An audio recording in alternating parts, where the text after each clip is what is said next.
In a business built on smoke, mirrors, and manufactured myth, only one rapper on the planet has managed to weaponize silence, dodge the algorithm, and quietly assemble what may be the most explosive backdoor takeover the culture has ever witnessed. And if the whispers coming out of the West Coast are even half true, Drake is about to face something no diss track, no Grammy performance, no Super Bowl halftime, and no billion-stream chart run could ever prepare him for. Because right now, on the ground level, in the trenches of Los Angeles, a war has been declared, and Drake's name is on the target list, and the man swinging the hammer is not Kendrick Lamar, not YG, not Game, and not any household rapper you would guess. It is Glasses Malone, and the accusation he just dropped in front of a live camera is so radioactive, so damaging, and so calculated that Drake's legal team is reportedly scrambling, and Drake fans across the internet are meltdown posting at record velocity, and it all comes back to one name, one dead rapper, one federal investigation, and one alleged bag of blood money being funneled from Toronto into Los Angeles by way of a shadow campaign that is now spilling into the public square. If you are the kind of person who wants the truth before the spin machine bends it into fiction, stay locked to this frame, because in the next 15 minutes I am going to walk you through every layer of the accusation, every receipt Glasses Malone dangled, every stream number Drake used to hide behind, every quote Kendrick's associate slipped between his teeth on that live stream, and every reason this is no longer a rap beef. This is a full-scale culture war, and Drake is losing altitude at a speed that no ghostwriter, no distribution deal, no PR firm, and no Iceman rollout can slow down. And before we get into it, if this channel has ever put you onto something real, do me a small favor, tap that like, tap subscribe, and drop the word Malone in the comments so I know you were here from the front lines. That is all I am asking, and it costs you nothing, and it helps me deliver more of these unfiltered breakdowns while the rest of the internet is still trying to figure out which side of the fence to sit on. Now on the subject of Glasses Malone, some of you already know exactly who he is, and some of you are about to find out the hard way, because this is a man who does not blink, does not fold, and does not do the podcast tough guy routine that has become a cliché of the current hip-hop cycle.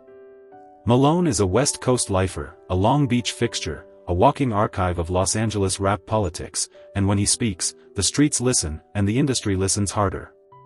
And what he said in that live stream was not a shot, it was not a subliminal, it was not a diss, and it was not a joke. It was an allegation with legs, with implications, and with consequences, and the moment those words left his mouth, the entire ecosystem of Drake's operation shifted. Here is what Malone put on the record, plain as daylight, no chaser, and I want you to sit with this for a second before we move on. Malone alleges that Drake, the same Drake sitting on top of the streaming charts, the same Drake selling out arenas, the same Drake who has spent the last 18 months trying to rebuild his cultural credibility, is quietly financing a propaganda campaign designed to link YG to the death of Drakeo the Ruler, and to get YG arrested by the federal authorities as retaliation for the West Coast siding with Kendrick Lamar during the beef of the century. That is the claim. That is the receipt. That is the accusation currently rippling across every hip-hop timeline in the world, and if there is even a sliver of truth in it, Drake has crossed a line that no rapper, not even the ones who cross real lines, has ever dared to touch publicly. Let me level with you, this is not a rumor mill accusation, this is not a subtweet, and this is not one of those blog-driven pieces of internet fiction that gets buried by morning. This is a named West Coast veteran, on camera, on a live stream, in real time, telling the world that Drake has weaponized federal resources to punish a man who called him fake. And whether you believe Malone or not, whether you think this is smoke or fire, whether you think Drake would ever be capable of that, the accusation is now permanent. It is embedded in the cultural record. It cannot be unsaid. And Drake is going to have to answer to it, either through silence, through legal action, or through the one thing he has always avoided, which is a straight face-to-face public reckoning. Now here is where the story detonates into the second stage, because Malone did not stop at the accusation. He kept going. He said, and I want you to catch this line word for word in spirit if not in letter, that if Drake keeps playing him like these other rappers, Drake's house will get shot up, Drake's life will get made horrible, Drake's spots will get lit on fire, and the world will find out exactly what type of coward operates behind the Iceman rollout. That is not corporate branding language. That is not a metaphor. That is a live threat aimed at the biggest rapper on the planet, delivered on camera, in front of thousands of witnesses, and now traveling through every timeline that matters. Straight up, this changes the temperature of the entire feud. Because up until now, the Drake versus the culture war has been fought with quote-unquote metaphors, with music, with lyrics, with headlines, with lawsuits. Drake sued Universal because he lost a rap battle. Drake threatened to expose infidelities. Drake dragged corporate executives into what should have been a lyrical exchange. But Malone just kicked open a door that Drake spent 2 years pretending was locked, and behind that door is a level of consequence Drake has never had to reckon with because his entire empire was built on being untouchable, protected, corporate, and above the food chain. And this is the exact moment where Kendrick's associate steps out of the shadows and lights the whole thing on fire, because right after Malone dropped the allegation, YG hit his own Instagram story, reposted the clip, added the caption "Say it ain't so," and slapped a red alert warning on the whole thing along with the phrase "be team tapping." If you have followed the West Coast at all over the last decade, you know YG does not throw those phrases around casually. YG is not a podcast rapper. YG is not a soundbite artist. YG is a documented gang lifer, a man with a body of work built on that authenticity, and when he says red alert, he means red alert. And when he says "be team tapping," he is saying that the second string is now activated, and the second string in that ecosystem does not throw subliminals, it moves. Zoom in on the timing for a second because it is not a coincidence. This is happening in a summer where Drake is desperately trying to reclaim relevance through streaming numbers. This is happening after Drake's Iceman rollout underperformed against expectations. This is happening after Drake's Habibi and Maid of Honor moments failed to move the cultural needle. And this is happening while Kendrick Lamar is quietly executing what may be the most sophisticated post-beef victory lap in the history of hip-hop. Drake is trying to buy back the culture with content velocity, and the culture is refusing to be bought, and Glass's Malone just proved it. Now if you have been paying attention to the way Drake has moved since the beef officially ended, you already know the pattern. Drake started a lawsuit against his own label. Drake released 3 albums in 12 months. Drake threw jab after jab from behind the safety of streaming platforms. And through all of it, Drake has been performing a kind of manufactured toughness that only works when nobody is willing to call his bluff in public. And Malone just called it. In broad daylight. On camera. Without hesitation. Cards on the table. The reason this matters is because Malone is not alone. Malone is echoing what the West Coast has been whispering for a full year. Malone is saying out loud what Kendrick Lamar signaled with every bar of Not Like Us and every syllable of Meet the Grahams. Malone is putting a name and a receipt on the allegation that Drake has been operating through back channels, through paid influencers, through content farm campaigns, and through digital propaganda designed to smear anyone who took Kendrick's side during the beef. And here is the wild part. Malone specifically pointed at the alleged mechanism, which is that Drake is supposedly paying content creators, pushing narratives, and financing digital operations designed to feed the federal investigation of YG. That is the allegation. Not a whisper. Not a maybe. A direct pointed finger. And even if you take Drake's side and say Malone is exaggerating, you still have to reckon with the fact that a documented West Coast veteran believes it enough to say it into a microphone in front of thousands of viewers with his real face on the screen. That does not happen for smoke. That happens when there is fire somewhere in the building. Talk about the stakes for Kendrick Lamar for a moment, because Kendrick's silence during all of this is deafening in the best possible way. Kendrick has not tweeted, Kendrick has not posted, Kendrick has not addressed a single accusation. Kendrick is doing what Kendrick has done for the entire post-beef era, which is nothing, publicly. And behind the curtain, Kendrick is executing on partnerships, on ventures, on ownership plays, on cultural realignments that make Drake's frantic 3-album-per-year output look like the flailing of a man losing altitude in real time. Kendrick does not need to respond. Kendrick's associates are responding for him. Malone is responding for him. YG is responding for him. Game responded for him. The entire West Coast is responding for him. And now let me pivot to the part of this story that nobody outside the industry is talking about, which is the streaming numbers that surfaced in the July report, because those numbers are the real receipt, and Drake fans do not want you to see them the way they actually break down. Drake retained the #1 YouTube rapper position with 372 million streams for July, and on the surface that looks like a win, and Drake's team will parade it as proof of dominance. But look one layer deeper. Kendrick is barely posting. Kendrick barely tours. Kendrick does not do the merchandise and media hamster wheel that Drake is trapped inside. And Kendrick is still sitting at #4 on Spotify monthly listeners, without lifting a finger publicly, without dropping an album, without a rollout, without a single ounce of self-promotion. See, that is the difference between real power and rented power. Drake has to constantly repurchase his relevance. Kendrick's relevance compounds like an asset. And that is the exact metaphor that Malone was pushing on that live stream when he told Drake that his power is rented, that it comes with monthly bills, that it evaporates the second the checks stop clearing, while real power is inherited, earned, and permanent. And the way Malone laid it out, Drake has been paying for the illusion of dominance, while Kendrick has been quietly building the actual thing. And you want to know how deep this rabbit hole goes? Look at the July streaming numbers for the rappers that have crossed Drake or 50 Cent. Rick Ross pulled around 50.8 million streams. T.I. hit 60.5 million. Papoose has cratered to 370,000 after his diss track 15 Minutes evaporated. Mayo pulled 1.66 million. Fabulous landed at 21.2 million. Jim Jones came in at 4.34 million. Add all of those numbers up and you land under 140 million streams across a full month across a full roster of Drake adjacent or 50 adjacent artists. That is less than half of what Drake alone pulled, but the analogy runs the other direction too, because it shows how fragile these streaming empires actually are. The moment a rapper loses cultural momentum, the streams collapse, the relevance collapses, and the perceived power collapses. Here's the wild part, that is exactly the trajectory Drake is now on. Because for the first time in his career, Drake's streaming numbers are being measured against his cultural weight, and the cultural weight is losing. Drake's 3-album year is not being received as artistic overachievement, it is being received as desperation. Drake's Iceman rollout is not being received as a rebirth, it is being received as a distraction. Drake's lawsuits are not being received as legal muscle, they are being received as an admission that he cannot win with music alone. And now, on top of all of that, Malone drops the accusation that Drake is allegedly funding a propaganda war against YG, and the entire cultural framing of Drake as a peaceful pop artist above the fray implodes on live camera. Let me put a fresh angle on this.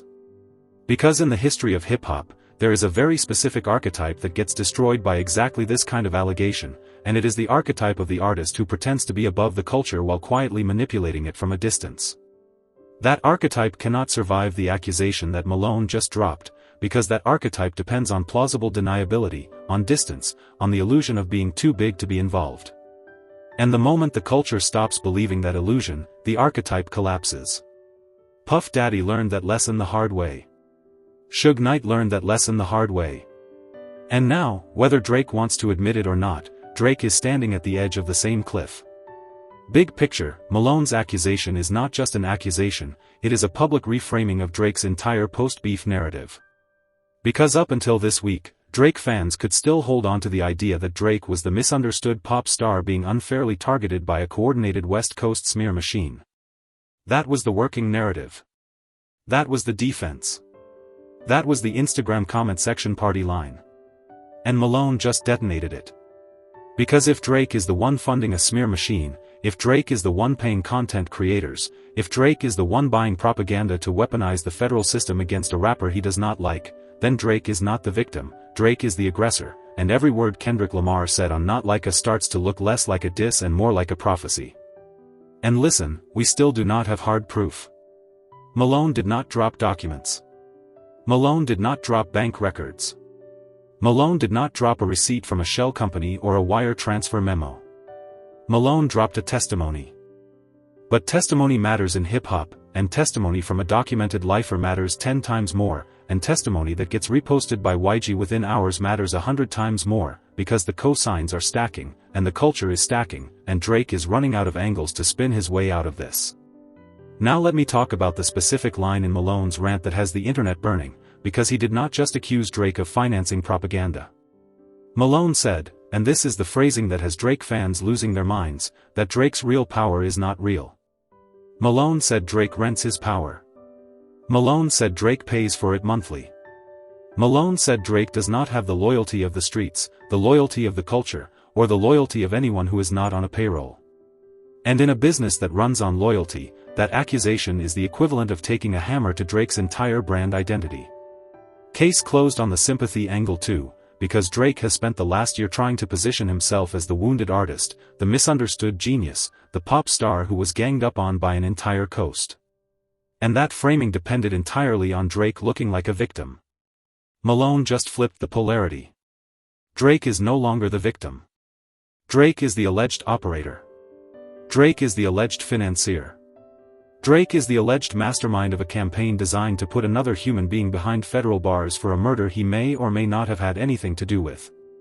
That is not a rap beef. That is a moral indictment. Now on the topic of what happens next, and this is where the whole thing gets truly explosive, because Drake has 3 options and none of them are good.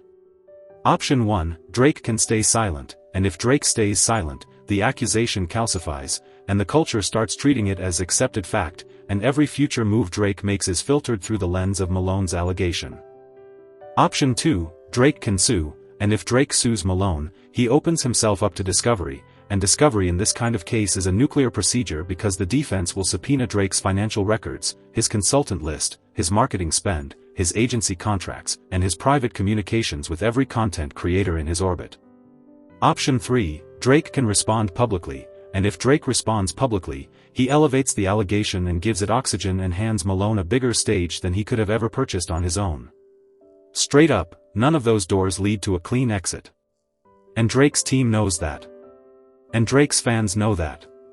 And Kendrick Lamar knows that. And Glasses Malone knows that. Which is precisely why Malone dropped this now, in this window, in the middle of Drake's most fragile stretch since the beef officially concluded. Malone did not go public because he was bored. Malone went public because the timing was strategic. Malone went public because Drake is at his weakest, because the culture is watching, because Kendrick's silence has created a vacuum, and because someone had to step forward and light the fuse. Under the surface of all of this, there is a much larger conversation happening about who actually runs hip-hop right now, because for 2 decades the answer to that question was straightforward. The answer was the labels, the executives, and the mega-artists like Drake who negotiate cultural currency from behind glass walls. But that model is cracking. Because Kendrick Lamar owns his masters. Kendrick Lamar owns his brand. Kendrick Lamar owns his image. And Kendrick Lamar has built PG Lang into a fortress that no label can breach. And Drake, for all his streaming dominance, is still functionally a Universal Music employee. And that is the tension underneath every accusation Malone made. Because Malone was not just accusing Drake of paying for propaganda, Malone was accusing the entire corporate machine of trying to eat the culture from the inside out. And that is the exact reason Kendrick Lamar is beloved right now, and that is the exact reason Drake is being publicly rejected.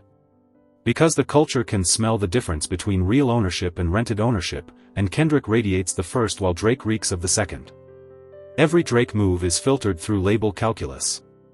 Every Kendrick move is filtered through cultural calculus. That is the schism. That is the fracture. That is the divide that Malone just exploited with laser precision. Talk about the position YG is in for a moment. YG is under federal investigation. That is a documented fact. YG has been arrested and released before. That is a documented fact. YG has been at the center of West Coast politics for years. That is a documented fact. And now YG is being fed accusations that suggest the reason he is being investigated at all is because Drake, sitting comfortably in Toronto, is allegedly funding a digital campaign to keep the heat on him.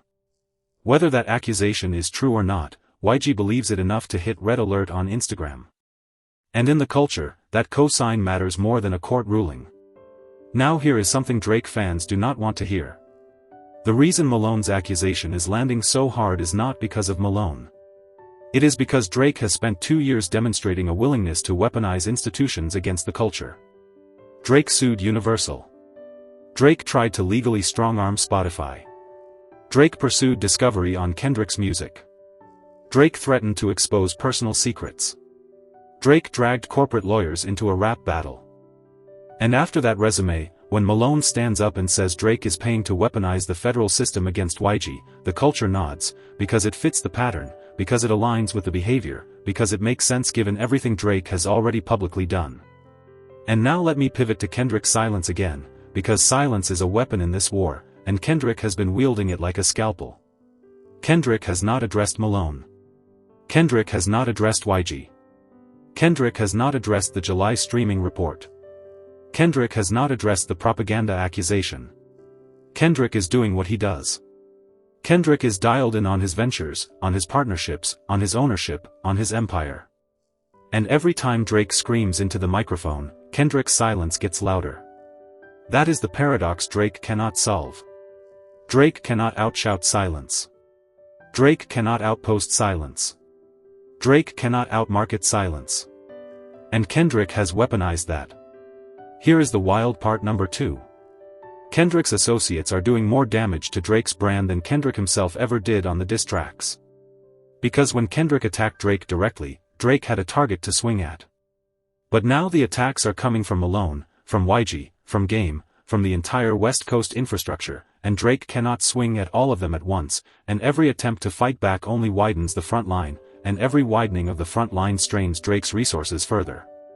That is a war of attrition, and Drake is losing it. At the core of this whole moment is a question the industry has been dodging for 2 years. Who owns hip-hop right now? Because Drake owns the streams. And Kendrick owns the culture. And the streams do not translate into the culture, but the culture always eventually translates into the streams. So even if Drake is winning July on the leaderboard, he is losing the long game on the ledger. And Malone just made that trade visible to every casual observer who was still on the fence. Now on the subject of the response strategy from Drake's camp, watch the timeline carefully over the next few weeks. Because the pattern is going to be predictable. First there will be silence. Then there will be a soft counter through a proxy influencer. Then there will be an Instagram story from Drake with a cryptic caption. Then there will be a snippet, maybe a leaked verse, maybe a strategic collab announcement to distract the news cycle. And finally, if Malone keeps pressing, there will be either a lawsuit or a total media blackout. That is the Drake playbook. It has been the Drake playbook for a decade. And Malone knows it. And Malone is counting on it. Because every Drake move in that sequence only adds fuel to the accusation. Let me give you the receipt on Drake's own behavioral history, because this is critical context, and Drake fans keep pretending it does not exist. Drake sued because he lost a rap battle. Drake threatened to reveal private information about other rappers' relationships. Drake mocked Kendrick's marriage. Drake dragged Kendrick's family into the beef. Drake tried to leverage his corporate weight to silence critics. And Drake has repeatedly used the phrase, in various interviews, that he is not like other rappers. Malone heard that phrase and answered it in the most brutal way possible. Malone essentially said, correct, Drake is not like other rappers, because other rappers do not allegedly fund federal propaganda campaigns to eliminate the men who spoke against them. Here's where it gets crazy. Because the culture is now openly asking whether Drake is even capable of a peaceful exit from this era. He cannot lawyer his way out. He cannot outstream his way out. He cannot outdrop his way out. He cannot outmarket his way out. And Malone has just made it functionally impossible for him to outsilence his way out either, because every day of silence now reads as tacit admission. Drake is trapped inside a narrative he did not write, and every escape door leads to a bigger fire. Now let me speak directly to the fans, because this is where the culture wins or loses. If you are a Drake fan, and you have been writing for Drake since So Far Gone, since Take Care, since Nothing Was the Same, since if you're reading this, since Views, you have a decision to make. Because the Drake you loved was the underdog, the vulnerable emotional writer, the sensitive genius who won on melody and heart. But the Drake in the middle of this scandal is a different Drake. He is corporate, he is calculating, he is allegedly weaponizing federal institutions, and he is allegedly financing digital smear campaigns. That is a different man. And you have to decide whether you can still ride for that. And that decision is exactly what Malone is banking on. Because Malone did not drop this accusation to move units. Malone dropped it to move minds. Malone knows that Drake's core fan base is starting to peel off. Malone knows that even the most loyal Drake supporters are starting to whisper doubts. And Malone dropped a truth grenade at the exact moment the doubts were reaching critical mass. That is not a coincidence. That is strategy. That is warfare. That is what a real cultural operative looks like when he moves in daylight. Look, I am going to keep it 100 with you. This is bigger than Drake versus Kendrick. This is bigger than West Coast versus Toronto. This is bigger than PG Lang versus OVO. This is a fight over the soul of hip-hop, and the culture is voting with its silence, with its cosigns, with its subtweets, with its playlists, and with its dollars. And every single one of those votes right now is trending against Drake, and Malone just gave those votes a rallying cry, and YG just amplified it, and Kendrick's silence is validating it, and the streaming numbers are quietly reflecting it beneath the surface. Cut through it all, here is what happens next. The next 30 days will decide whether Drake absorbs this and survives, or whether Drake buckles and enters a legacy phase from which he cannot return. Because right now Drake is at the exact threshold that every fallen icon reaches before they fall. And what Drake does in the next 30 days will determine whether he becomes the Puff Daddy of this generation, the untouchable legend who overstayed and lost the room, or whether he pulls off the impossible pivot and reclaims his cultural throne. Now let me zoom out even further, because there is a bigger arc here that most timelines are missing. Drake did not stumble into this position by accident. Drake built this fortress deliberately over a decade, brick by brick, feature by feature, deal by deal, and Drake protected it with a moat of legal muscle and streaming firepower that most rappers can only dream about. But the flaw in that fortress was always the same flaw. Drake built it on top of a culture he did not fully belong to. Drake made the calculation that authenticity could be purchased, that credibility could be borrowed, that the audience would never notice the seams. And for a while, Drake was right. For a decade, Drake won every argument that mattered. But cultures wake up. Cultures always wake up. And when Malone stepped in front of that camera and said what he said, that was the culture waking up in real time, and Drake was standing in the middle of the awakening. Take a step back and look at Malone's rhetorical strategy in that live stream, because it was surgical. Malone did not scream. Malone did not stutter. Malone did not lose composure. Malone did not throw insults for the sake of insults. Malone laid out a case. Malone built it in stages. Malone used the phrase real power versus rented power to give the audience a lens through which to interpret every future Drake move. Malone gave the timeline a framework. And once a timeline has a framework, every new piece of evidence gets slotted into it automatically. That is why Malone's accusation is so hard to shake. Malone did not just drop a claim, Malone dropped a lens, and now every Drake move is being filtered through that lens whether Drake likes it or not. And this is where the situation gets truly dangerous for Drake. Because Malone did not just accuse Drake of one thing. Malone accused Drake of a category of behavior. Malone accused Drake of being the kind of man who would fund a federal propaganda war against a rival. And once you accuse someone of being that kind of man, every subsequent action they take, every silence, every non-denial, every legal filing, every collab, every rollout, every Instagram story, gets interpreted through the lens of that accusation. That is the difference between accusing someone of a fact and accusing someone of a character trait. Malone accused Drake of a character trait. And character traits are almost impossible to disprove in the court of public opinion. Now let me take you inside the numbers one more time because there is a detail hiding in the July report that Drake fans are trying to bury.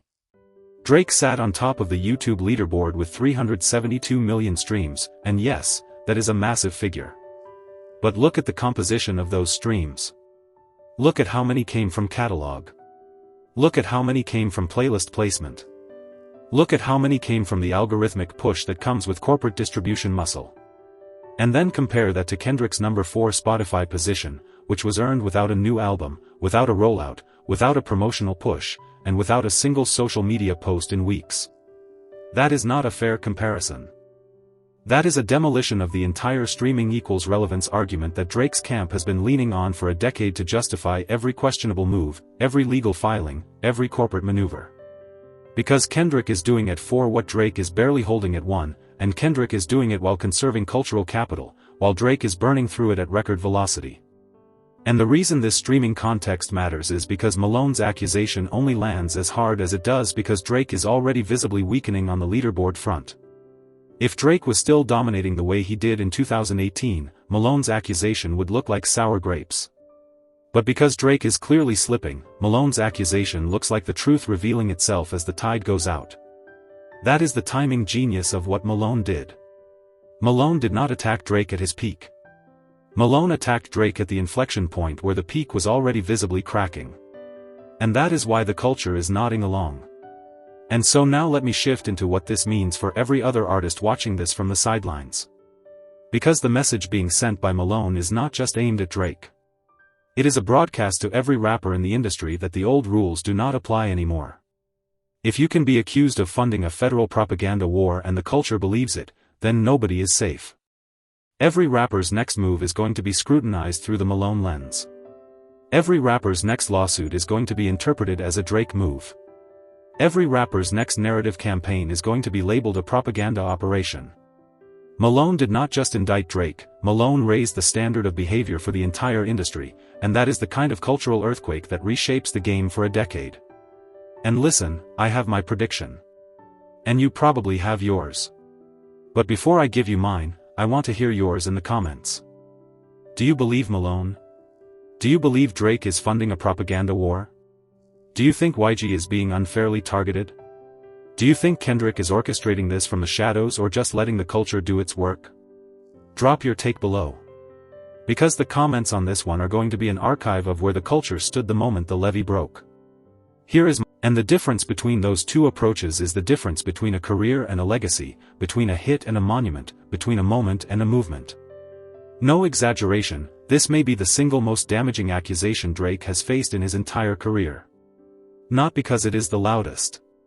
Not because it is the most viral. But because it is the most specific, the most credible, the most sourced, and the most impossible to shake. Malone did not drop a subliminal. Malone dropped a fact-shaped grenade. And now the entire culture is watching to see how it detonates. If you made it this far, do me one last favor and hit that subscribe button, because this story is going to spiral, and I am going to be here breaking down every twist as it hits. And if you want to see where I go next, do not close the tab, because the follow-up video on this one is already lined up, and it is going to peel back another layer that even the culture insiders are missing right now. So stay locked, stay tapped in, and I will catch you in the next one, because this war is not close to over, and Drake is not close to safe, and the culture is not close to satisfied. This is only the beginning.